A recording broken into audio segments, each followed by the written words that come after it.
Nächstes ist ein neues Gutzle. Ein neues Gutzle und es handelt von einem Disput unter 3 Schwaben, die sich unterhalten, was ein wirkliches Qualitätskriterium ist für ein schwäbisches Essen. Und am Schluss dieses Disputs komme ich zur Sprache und ich glaube, ich spreche die Wahrheit.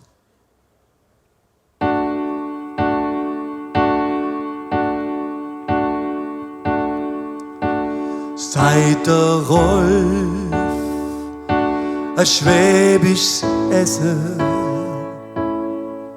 da kommt's auf die Spätzle an. Seit der Horst, das kannst vergessen, mir kommt's auf der Brate an.